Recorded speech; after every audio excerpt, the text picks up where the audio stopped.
everybody? Welcome to podcast episode 61. I'm going to do a special edition breaking industry news today. Just before I hop into today's show, I'll let one of the guests, Mr. Jason Putney, run the efRouting top hauls of the week. Nice. Sweet. Thanks, Alex. All right, what are we looking at, man? We got 6 lanes, van, reefer, and flatbed. All right, so 2 van, 2 reefer, 2 flatbed. Top lanes. For van, 635 and 569 miles, paying between 258 and 294. I like that. Reefer, 379, 338 miles, paying between 579 and 729 a mile. Come on. 443 and 691 a mile is the range on the second lane. Fairmont, West Virginia to Richmond, Virginia. I like that too. What are we looking at for flatbed? Dayton, Ohio to Allentown, Pennsylvania, 533 miles, between 324 and 356 on that flatbed. And then Milwaukee, Wisconsin to Dayton, Ohio, 394 miles, range of 345 to 398. Finally, I like that a lot, man. That's some good lanes. Okay, so the best loop for a van. So if you're going out for a few days at a time, looks like the origin would be St. Johnsbury, Vermont to Baltimore, Maryland. Yeah, that's a one-day haul, dude. And then Baltimore to Allentown, Pennsylvania. We know you can get that done overnight. Allentown back to Baltimore, that's not far at all. And then Baltimore back to Vermont. And that pays total income between $4,700 and $5,300 on a 3 or 4 day run, man. I like that a lot too. That's sick. Best loop for reefer coming out of Albany, New York. I wonder where that's coming out of. Going to Findlay, Ohio. Yeah, that's an overnight run, man. That's you can do that in hours of service. And then from Findlay, Ohio to Milwaukee, Wisconsin, same thing there. That's legal. And then Wisconsin over to PA. That might be a 2 day run, man. I'm not sure if that's less than 600 miles or not. And we're looking at 4 or 5 days on the route with a total income between $6,300 and $7,900 on 4 or 5 days. That's solid revenue for a reefer, dude. I like that. Flatbed. All right, Greenville, South Carolina. That's my neck of the woods, dude. I like that a lot. And you can definitely make it up to Akron in hours of service. Akron to Warsaw, Indiana. That's not far at all. And then Warsaw to Bedford, Indiana. A couple hundred miles there. And then Bedford back to Greenville, 480 miles. Yeah. All right, so that's a one pick, one drop, like once per day. And so 3 or 4 days on that route, and you're looking at $4,500 to $4,700 in revenue. This is a sweet tool. I like this. All right, I'm a little ashamed that you may be better at running the sponsor in truth than me, but thank you for joining me today, Jason. Let us bring in our second guest, Mr. Jamie Anderson. What's going on, guys? How y'all doing? Jamie, what up? Just for the viewers that... Oh, yeah, Happy New Year, bro. 2025 starting off interesting, man. Interesting for sure. Just a little background for anybody that may not know either one of you guys. Maybe Jason, if you want to go through a quick rundown of what you do, who you are, and then Jamie, and then we'll get into it. Yeah, I just run a small motor carrier. We got 18 trucks on the road, mostly out of Charlotte, North Carolina. And I mean, that's it, dude. We're hauling freight, dude. There's nothing special about what we do, really. Hey, I mean, being a carrier is still open in this market, man. That's not a little bit. That is pretty special. So. What about you, Mr. Jamie Anderson? Give us a quick insight into your daily operations, and we'll hop into today's show. Jamie Anderson, Daystar Transport. My handle's Texas Trucking. I'm a small carrier. We're a 2-truck operation out of Texas. We run a refrigerated operation. Been doing it for a while. The owner op, managing companies before that. Before that, of course, I was a company driver. Been through pretty much all aspects of it. It's been interesting last few years, man. Got into advocacy a couple of years ago and started standing up and speaking up for the carriers. Got a lot of support, met a lot of good people. Of course, got my detractors too, but it is what it is. But glad to be here, y'all. All right, boys. You got haters, dude. I didn't know that. Jamie is an advocate. He's very outspoken for the truck drivers, and anytime. Dude, you got haters, you're doing something right. That's awesome. Anytime you do something for the greater good, man, you're gonna have some backlash. So, listen, this is the situation as we know it, as it's unfolding. This happened yesterday. I ended up getting an email, and we'll take a look at it right now. This is the email I received from a carrier friend of mine. They had basically told me that their access to haul for JB Hunt has been put on hold. So they reached out to JB Hunt and asked, hey, what's going on? We've been hauling for you for years. Why are we unable to book freight with you? And they get this email back. To continue through the onboarding process, you will need to visit Verified Carrier, which is a third-party vetting tool. This app does cost money. So, the first 30 days are going to be free. However, after that, you will need to pay as the carrier. This is the thing that kind of gets to me about it is the third-party verified carrier service requests your banking information, the API integration to your ELD, and JB Hunt has made it very clear with the response of the next email that they had sent out is that they have no details, they have no further explanation to the carriers as to why this change has been made, how it's been made, and basically they just said, hey, you're either going to give up your data or you're not going to haul for us. So that's the situation that I don't know how many carriers are facing this. I'm not sure the scope of all of this. But what are your guys' thoughts on this situation? Jamie, you want to go? Yeah, I'll give you my thoughts. It's just another tax. Why should carriers have to pay for a broker, even an asset-based broker such as JB Hunt, to do their own due diligence? I don't get it. But we know what we know for a fact is these people are good at passing on the cost, every bit of the cost they can to somebody else, and it just seems to me that's what they're doing here. Jason, what are your initial thoughts on not being able to haul for a company the size of JB Hunt? That's the thing, in my opinion, is that this isn't some small company doing stuff like this. This is one of the megas. This is, a company that smaller carriers, even larger carriers, would have to rely on to get some freight on their trucks. That's true, man. JB Hunt has so much volume that it would be annoying to not have them as a resource, right? Even to just fill in gaps, right? If you're pulling loads for, maybe whatever, 3 accounts, 3 or 4 dedicated accounts. But JB Hunt has so much volume, it's really good to be able to tap into that volume, right? At any point in time, just because they have so much of it. But as far as that particular, like what they're rolling out right there, I don't think it's allowed, man, because everyone knows that rhetoric, right? The carrier gets paid. The carrier has to get paid. And you're not allowed to put like a paywall in front of that. It's, in order to get paid, you have to pay us something. Doesn't really make any sense, man. It's what is it, dude? 49 CFR 377. The final mile carrier is entitled to be paid even if the broker doesn't have a contract with that carrier, as in the case of a double broker situation. The carrier has possession of pen and ink BOL. Carrier has possession of that BOL. They're legally the final mile carrier and entitled to be paid. So if they're trying to say, like, we're not going to pay, you haul a load, whatever, it's like, we're not going to pay you until, you pay this fee, I guess, you pay their fee. Yeah, this doesn't make any sense, man. It doesn't seem like you're allowed to do it. But shit, dude, you're not allowed to do a bunch of stuff, and it doesn't seem to be stopping anybody at any point in time. Well, this is how it goes from the legal perspective. I have tapped in with Carrier Defender's partner, co-founder Dan Artave. He's a transportation lawyer we're dealing with. They are a private company, so they are allowed to refuse service to anybody they want under any kind of circumstances, as long as it's not discrimination. So there's no legal aspect to any of this. However, what do you guys think? Does this set a precedent? How is it going to affect carriers? How does this affect carriers currently? Would you be willing to give up, your banking login information to haul freight? Well, I not feel like login information.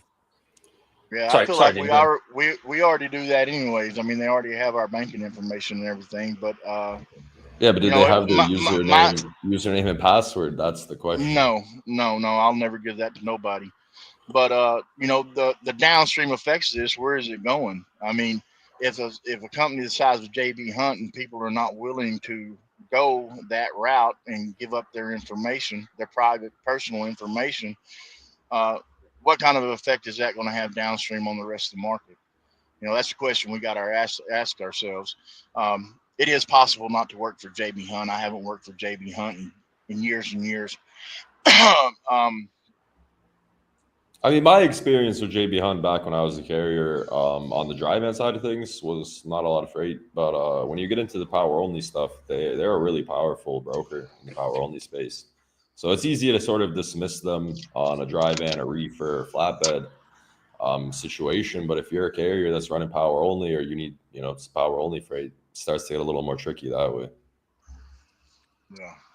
Yeah, we've done a ton of volume for JB Hunt, man. We had a dedicated power only lane from them from North Carolina up to Jersey every day, I think 2 or 3 times a day for, I think it was first quarter 2023, which was just excellent, bro, because that quarter fucking sucked and that lane was amazing, right? They really hit us off, dude. I think it was $1,800 a load, just straight up. You just pick it up and it was power only. You pick it up, you bring it up there, you drop it. One driver can do it. It's like 650 miles or something like that. So it was it got us through that first quarter.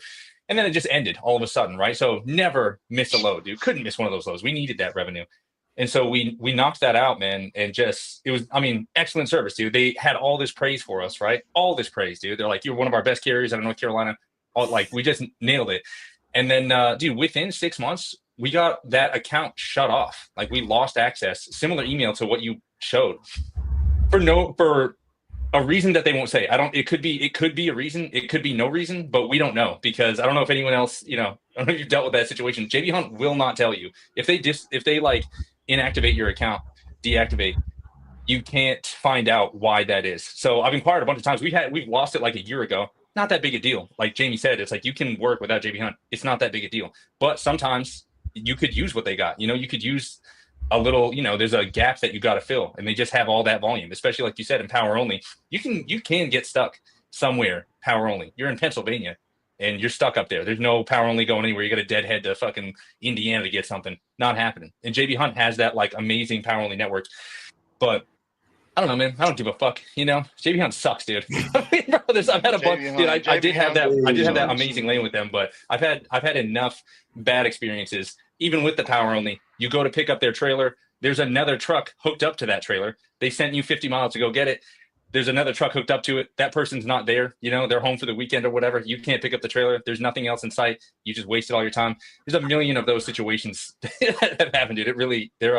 I don't know. It's like, it was really like a kind of a last ditch thing. Like if you got it, they do have the volume, but it's like hit or miss whether or not it works out.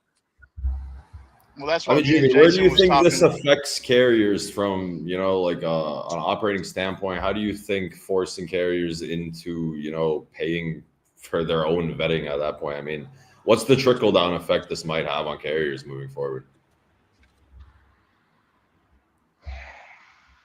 I don't know. Let's take the truck parking issue that we've been dealing with. We can fight back against it. We can do what we do, but at the end of the day, they got the same rhetoric. You're going to do it our way, and this is the way it's going to be, and you're going to have to accept it. I think what we see is carriers are getting tired of the rollover and take it role. I know I am. I have been. That's the reason why I got involved in advocacy. So many wrongs out here that need to be righted. And until we come together as an industry, the truckers, the carriers, it's not going to get addressed. It's not going to change until we come together and change it. I didn't think about it that way, man, until you said it, that you're paying for your own verification. It's like, I'm here with a truck. I already paid for my verification, dude. I got the DOT number. I got the MC number. I paid for the UCR. I paid for the registration on the truck over at the IRP office. I paid for the whatever, BOC3, all of it. I'm like, I paid to verify myself, Yeah. I'm verified out the ass, dude. There's so many, they got their hand, everybody's got their hand out, right? It's like, you just give it to everybody so that you're verified. And now JB Hunt is like, actually, you got to pay just to verify specifically with us. I'm like, dog, I'm verified. I did it. I paid whatever.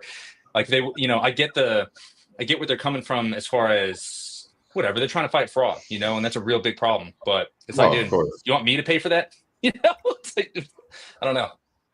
So what happens if you submit for it and pay for it and then they don't verify you? Well, yeah, that's a question.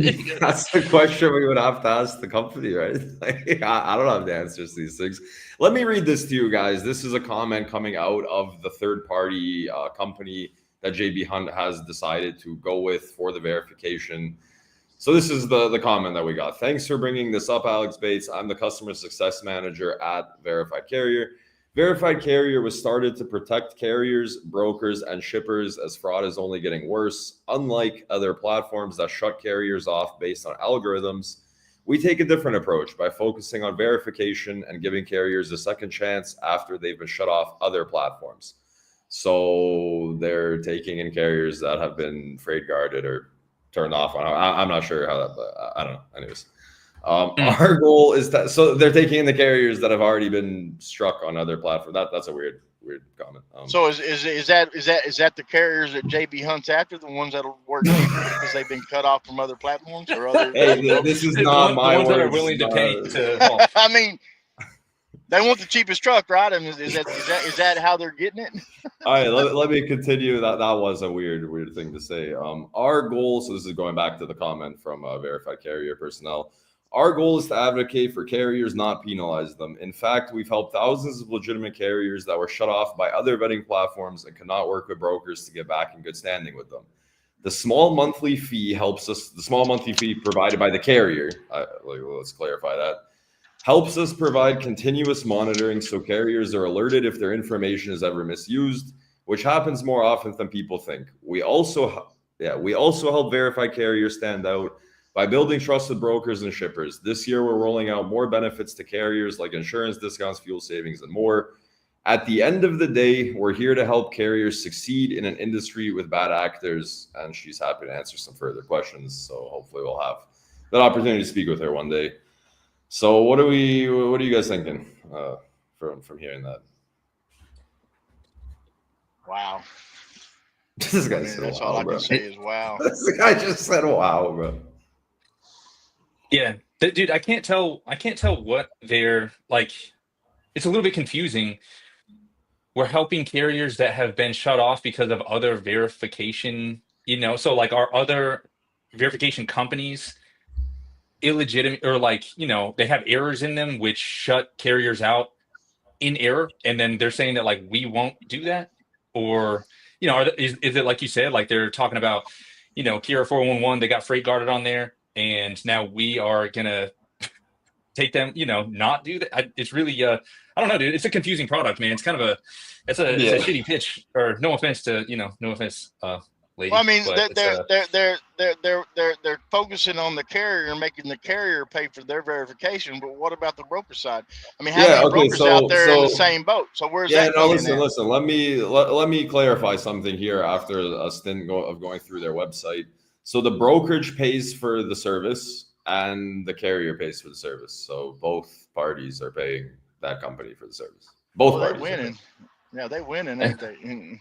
Yeah, somebody's winning. Yeah, dude. Verified carrier's got a good. I like that, dude. Everybody's my customer. Yeah. Okay, I mean, like, listen, man. So they want your banking info. Like when you go through verified carrier, you have to put in your username and your password for your personal bank account. They say it's a third party from them. It's called Plaid or Plate or something like that, where it's a verification tool. Yeah.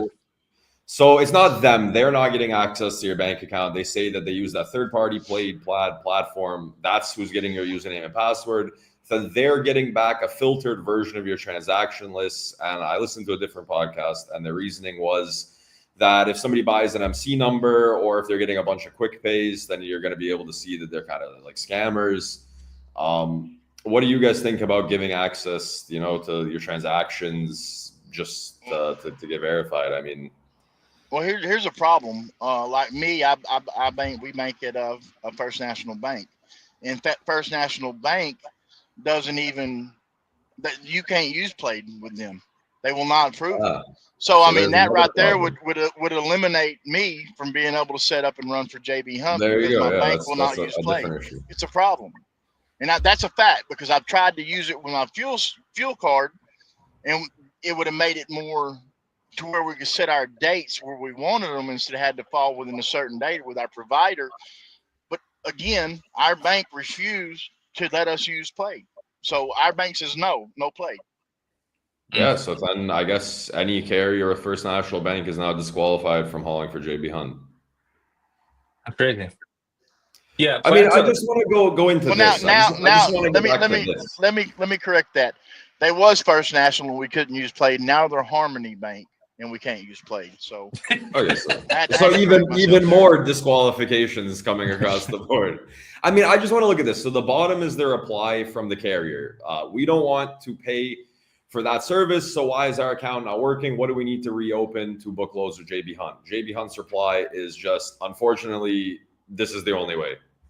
I mean, that's kind of crazy to me, right? Because now it's a forced vetting process. It's a forced onboarding process from JB Hunt. I mean, well, it forces all their dedicated capacity, right? Because there's a lot, dude, they're so big. There's a lot of carriers that actually do haul for them exclusively, right? And so that would be, those people would kind of be forced into it, right? Like if you're part of their power only program where they dispatch you and you have access to their exclusive power only load board. And like if you're part of that and you're just running that, you know, and we've had people here try it a few times. I mean, if you've been doing that for a couple of years and now they just hit you with this, it's not that big of a, it's not that big. It's a huge overstep, but it's not like that expensive, you know, $10 a month or whatever. But it is definitely an overstep on like what, you know, you can't really be doing that. It's kind of on principle, right? Well, let me ask y'all a question. I want y'all to think about what I'm fixing to ask y'all. So what we know is that with AB5 out in California and them trying to take that national with the Pro Act or other to clear up the classifications between employer and employed and actual independence. You know, at what point, if this goes national, you know who we got at the Julie Sue up there who brought that in California. If this goes national, I mean, are we at the point where eventually things like this is going to trigger that prong to make them act as an employee and be an employer? Yeah, I mean, it would take a bunch of carriers, you know, probably litigating or like some sort of class action, which doesn't happen. You know, it's we just don't do it, man. I wish we did. You know, I wish carriers could, you know, unify to any amount, any degree whatsoever, dude. Just two carriers with the same minds, you know, that could agree on anything. We don't even have one, dude. We can't agree on shit. You know, there's no, dude. Carriers cannot get together and, you know, get anything done, man. And it's Jason. I think that's wrong. I really do. I think there's more of us in the same boat than what you realize or what you're putting out. Carriers are getting to where they are starting to unite and come together and speak up. The problem is, even the ones that agree, either the ones that agree with us, they think they don't have a voice, or they're too timid to stand up, or they don't. I mean, until everybody stands up and say enough is enough, then we're gonna continue to lose that $10 a month here, $20 a month there, $100 a month over there. And it's going to continue until we come together and stop it. People need to find their voice. Truckers need to find their voice. Carriers need to find their voice and stand up and say, hey, enough's enough. They need to get involved. I mean, listen, this is the question that we all need to ask ourselves here. Who wants to verify the carrier? The broker wants to verify the carrier to put freight on that carrier's truck. So in what world does the carrier need to pay for the broker to vet them? Because the carrier is not the one that needs to be vetted. Like you said, you're already vetted. You've already opened your MC. You have your truck sitting in front of you. The broker is the one who wants to vet the carrier. So they should be the one that hold the cost on vetting the carrier. Yeah, plain and simple, dude. You can't, like, there's nothing else to say. Like that's it. It's just cut and dry, right? I mean, that's how I see it. And then you want to get through, the next step. It's the API ELD integration. It's the giving up your banking information. It's a lot of data that's being requested out of the carrier to be able to haul for JB Hunt. And like I said, this news story, this industry event wouldn't be something that's as heavily on my radar as it is if it wasn't a company the size of JB Hunt. I mean, we don't know the scope of how many carriers' accounts have been turned off until they go through this new onboarding process. I mean, it could be 5 carriers, it could be 10 carriers, it could be 10,000 carriers, it could be 50,000 carriers. We don't know how many carriers' accounts have been deactivated until they give up basically their entire life's data to be able to haul for JB Hunt. And is this going to be a slippery slope? Is this going to be, the top 5 brokerages in America? Is it going to be every brokerage in America that pivots into, if you want to haul freight, you got to give up all your data. You have to pay a monthly fee. And we sit here today, it's $10 today, but is it going to be $10 tomorrow? Is it going to be $100 tomorrow? Is it going to be $1,000 tomorrow? I mean, where does this take our industry going forward? So I wonder, it's just You just got to do it the one. So let's say, so JB Hunt needs you to sign up for that. And let's say RXO picks that up here next month, right?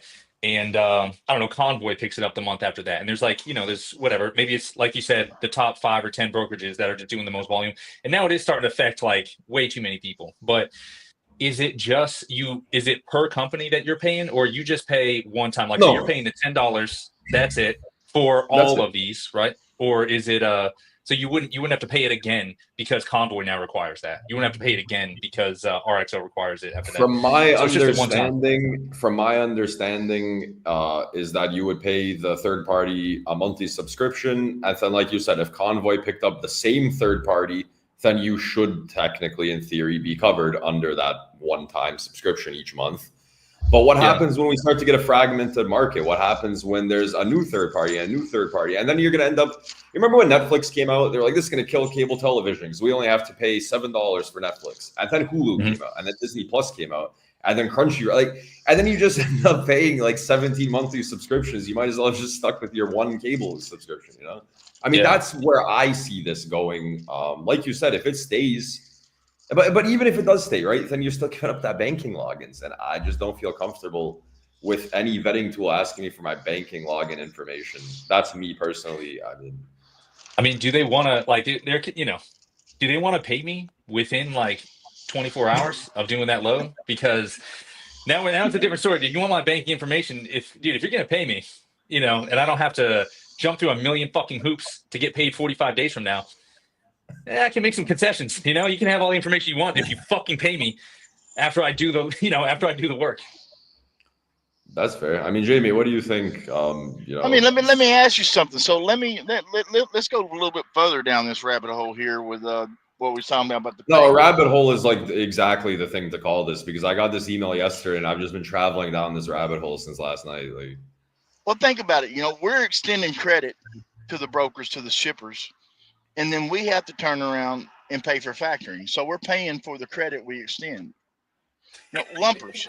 Same way with lumpers. If we go out and we pay for a lumper, they reimburse us. We have to pay the taxes on the lumper, or they charge us $15 to $50 to cut us a check to pay for their lumper. And it's the same thing, brother. And also, if you factor, then you get the lumper into your Raycon, and you lose on the factoring fee on the lumper too. But you pay taxes on that too. Dude, that's a whole different conversation, dude. And I love that. So when we go down that route with my factoring company and we get reimbursed, then we pay a percentage on what we're reimbursed. Mm-hmm. Dude, you paid $200. And you paid $200 for that lumper. You got reimbursed for it. You send it to the factoring company. They take money out of it, right? Or you can go the other route, which is, like you said, you pay $15 to get the broker to deal with it. And it's like, I don't even know Some why. Some of them charge up to $50. I haven't heard that one yet. Some of them charge up to $50 to issue a com check. Some of them charge up to $50 or on a fuel advance. But you still turn around and you are the one that's responsible for the tax on that because it shows as income. All right, boys. Listen, we're not going to run this show for a full hour. I mean, this is the thing. This is the story, right? So you have carriers, an unknown, undisclosed amount of carriers have been turned off from booking freight with JB Hunt. We don't know how many it is. I would love to know. JB Hunt, obviously tough company to get a hold of. So an unknown amount of carriers have been turned off in the span of 2 or 3 or 4 days or 1 day. Who knows? I mean, some guy on LinkedIn said his account got turned off 3 days ago. My friend who sent me the email, his account got turned off yesterday. So there's an unknown amount of carriers out there that can no longer book JB Hunt freight until they go through all of this, which I would assume it's going to be a large portion of them that are not going to be willing to go through all of this. Some might, some might not. Now let's get into that conversation that Jamie brought up in the pre-show. How is this going to affect the spot market? There's going to be more equipment with no freight on it. I mean, is this going to be a net negative, for the industry and the spot market? It can't go any lower. So, y'all, I've really got to jump off here. I've got to get this turbo installed on this truck. No problem, man. Glad y'all invited me. Glad I got to hang out with y'all, man. 49 CFR 371.3. Let me throw something in there. So as it stands right now, they're doing this to verify us, but we don't even know the brokers we're working with through co-broker agreements because we don't have the transparency we need to know that. So we can't even Great vet point, the dude. brokers we're working for. Everybody go comment. Thank y'all. Great Thank you, goddamn Alex. point. Thank Hey, you, good luck Jason. with your truck, man. Take it easy, bro. Nice meeting Y'all you, dude. stand up, man. Carriers, stand up, man. Enough's enough. Until we unite and come together and agree, and not only agree, stand up and start voicing your opinion and making your voice heard, this is not going to change. It's up to us to change it. It's only going to get worse if we don't stand up. Hey, good Appreciate luck with your y'all, man. turbo, man. Hope you get that installed and you get moving today. Y'all have a good one. All right, Jason, I agree man. with Jamie, dude. Let's wrap this thing up, bro. I mean, you made the comment yesterday along the lines of like, I absolutely love it, bro. I love this situation. I want to pay the broker. Let's make sure we start Dude. paying the brokers for how good their service is. That's what we need to start doing, dude. I'm in the opposite boat of Jamie, dude. We need to start putting more money in their pockets, dude, because they're doing, I mean, dude, think about what they're doing, you know? Like, it's not easy. It's not easy, dude. And I think carriers should be willing to give up more of their money and just pay them, you know, dude, $10 on a Venmo, right? And that goes a long way, dude. People appreciate that. You know, it's more of like a gesture. But dude, you know, people appreciate it a lot, man. And I feel like we start doing that. You know, if a broker gives you a load, I think that you should really thank them a lot and then ask for their Cash App or whatever and, you know, hit them off with a few dollars, dude. Just thanks so much for that freight. I really appreciate it. And, you know, I never could have done that myself. You know, there's no fucking way. So, yeah. I don't know. I don't know what Jamie's talking about, it's dude. it's funny because when I was a carrier and I was dispatching, you know, like the market just kept going down and like we all thought like, oh, this is the bottom. And then it just kept going down, man. And I used to make the joke. I used to make the joke, bro, all the time. I'm like, there's going to come a day, bro, where we're going to start paying the brokers to haul freight. And then I wake up yesterday, bro, and I get an email that says we need to start paying the brokers to haul freight. I'm like, yo, this is crazy, dude. Like, we're like 2 days into 2025, and that's actually becoming like a fucking reality in this industry, bro. Like, it's nasty, dude. It sucks. I'm with Jamie 100%, dude. I like what he's talking about, dude. I'm like, it sucks being a carrier. You shouldn't do it, man. I wish so badly that when I was 21, man, and I got my license, I got a CDL when I was 21 and went out and I got a good job, dude. And I wish that I fucking didn't do that, man. I wish I just got a sales job, you know? I wish I just started working at a brokerage, man, because then I could do that. I can't be a broker now. I can't do it, you know? It's like I'm doing this thing. There's no way that I could siphon money away from the people who are executing the work that we are getting paid for, right? I can't do it on principle. No offense to you or anybody else. I just like, it's too late for me, you know? But I wish it wasn't, dude. I wish if I could go back in time, dude, I'd fucking convince me about the carrier side of things, man. Like I love the carrier side of things. You know, I was the one fighting for the drivers, and I was trying to get every penny out of the brokers and standing up for the late fees. But I mean, then you get like this comment. Like, I mean, Brian is right. Like now is the time. It's always been the time, but I mean, with things like this, with JB Hunt basically saying like, pay us or like pay the third party or whatever they're doing over there, give us your banking info. I mean, as we start to see more of this kind of stuff start happening, maybe we will start to see a pivot in the smaller companies. But then you get into the whole topic, right? Like not everyone is content with being a small brokerage. Not everyone is content with being a smaller operation. Then what's going to happen? You know what I feel like is going to happen? We're going to have the boom that happened on the carrier side in 2021, where the smaller guys started making a lot of money and then they became the big guys. And then what's going to happen when the top guys start giving all the business to the small guys? Those small guys are just going to turn around and become the big guys again. Like, I don't know, bro. It's just a crazy situation in our industry, bro. Like, it's got to be like fundamentally restructured, because the way that it is structured is what you're describing. It only goes in one direction, right? Like you can't, there's nothing you can do about it. It's the way that it's set up. It's the foundation that it's built on, right? There's no like, you can't like take little parts of it and like move them around. It's like, it's the way it is sucks for the carrier. You know what I mean? It fucking sucks, dude. It's like, it blows. If you're in the situation where you're kind of stuck on the spot market and just hauling exclusively for freight brokers, and that's a lot of it, dude. Freight brokers and carriers in that same situation, significantly lopsided. Yeah. There's no. All right, man. I don't know. I mean, bro, 2025 starts off with JB Hunt doing something pretty insane, bro. I mean, I'm going to be following this story. I want to see where does it go? How does it go? And then, you know, there's that whole thing. Like, if the market ever drastically flips, which we all think it might or should or whatever, are we going to see these kind of things? Give us your banking info or you don't get our freight. No, we're not, man. Like, we all know we're not going to see things like this if the market ever turned back to the carrier side. It's true, man. That is true.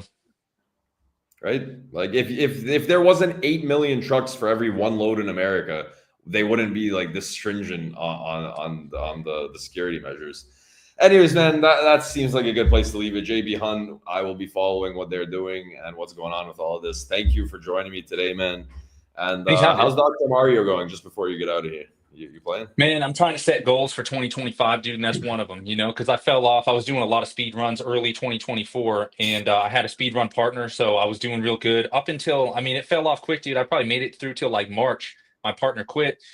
And then, you know, it's hard to keep that momentum going, right? Why did your partner quit, man? I thought you were going to be the Dr. Mario champions, man. I don't know, dude. I don't know. My partner is my sister, is who I'm saying. My speedrun partner is my sister. The only person that I've ever met that can go head to head with me at Dr. Mario, dude. Never met anybody, dude, except my sister. She's the only person better than me.